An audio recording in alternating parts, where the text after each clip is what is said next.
Ladies and gentlemen, today I would like to speak to you about the dirty world of war. I would like to start by pointing out that war is normally waged by nation states.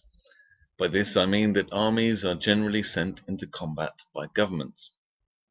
We can think back to the Second World War, when many different national armies fought against each other. We could also take the example of the many different wars in the Middle East between Israel and its neighboring countries. However, national soldiers have not always been used over history. Often, fighters who are not involved in the conflict have actually been paid to fight. These are often soldiers who are not from a country involved in the war. These troops are known as mercenaries. Mercenaries have been involved in wars for almost as long as war has existed.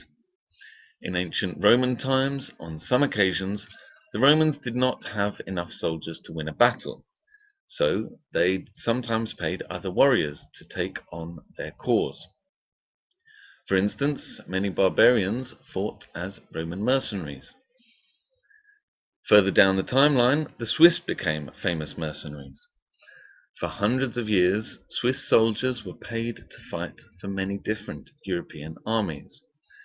One notable example of the Swiss fighting was when actually there were Swiss armies fighting on both sides. Swiss troops were fighting against each other, representing different nation states.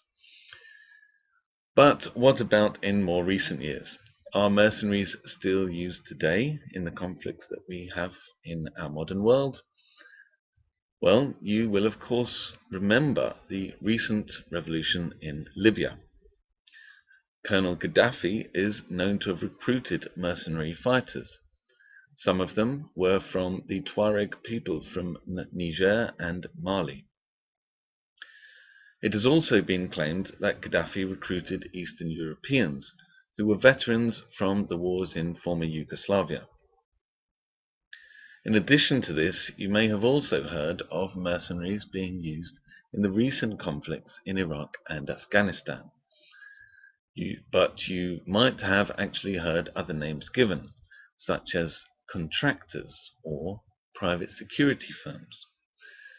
These private companies provided troops for the United States, but these men were not US military personnel. These soldiers were privately hired, meaning that they were effectively mercenaries. However, the US government avoided the term mercenary. This was because of the bad connotations that the word can conjure up. You may have heard about these privately hired troops in the news. You might have heard about firms like Blackwater and Canopy, but it might not have always been in a positive light. Later, I will mention a few of the scandals that private security firms like these have been involved in. I will also take a look at how these firms came into being.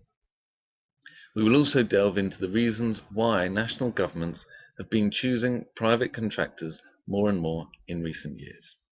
So I look forward to touching upon all of these topics in the next speech. Thank you.